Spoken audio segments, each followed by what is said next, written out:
Siamo venuti a Cison di Valmarino, l'abbiamo girato in lungo e in largo per voi. Abbiamo cercato di capire i motivi dello strepitoso successo di Stelle a Natale.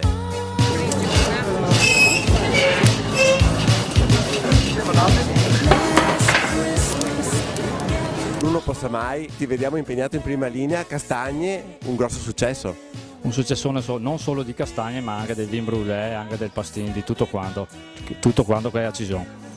L'edizione di Stelle a Natale, la 14ª edizione, sta andando a gonfie vele, di gente ce n'è tantissima. Sta andando molto bene grazie anche al tempo che ha tenuto.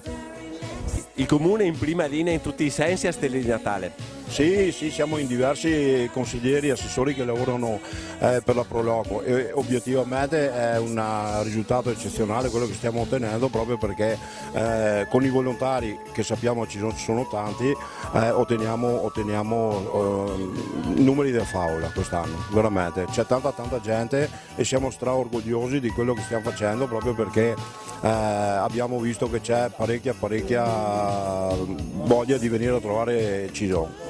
Qual è il segreto di tanto successo?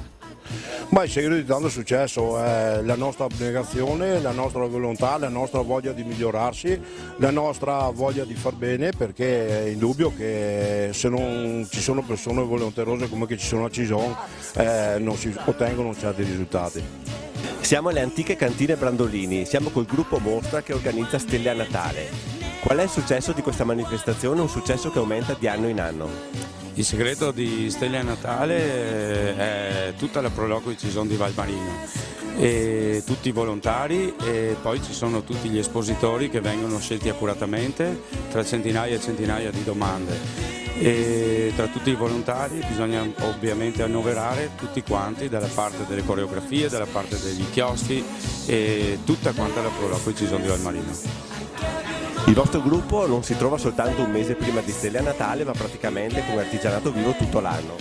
Sì, noi ci troviamo praticamente 11 mesi all'anno con le 3 manifestazioni, e il lavoro è sempre tanto, però l'impegno è costante con tanta volontà.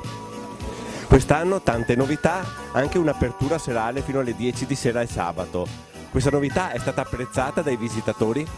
È stata apprezzata dai visitatori con un grande sacrificio da parte degli espositori, perché non dimentichiamoci che siamo a Natale, perciò fa un po' di freddo. È un'esperienza sicuramente da portare avanti, migliorandola in tutti i suoi aspetti. Altra novità bellissima, una bella stella cometa che parte dal sagrato della chiesa e arriva fino al centro della piazza. Di chi è stata questa idea? L'idea è stata del gruppo, portata avanti poi con Alice, con Carlo della Fontana, che è stato poi l'ideatore di questa cosa. Molto impegnativa, anche allestirla penso non sia stato semplice. No, una giornata intera per il montaggio, però sicuramente a livello scenografico ci voleva, ne valsa la pena. Last Christmas.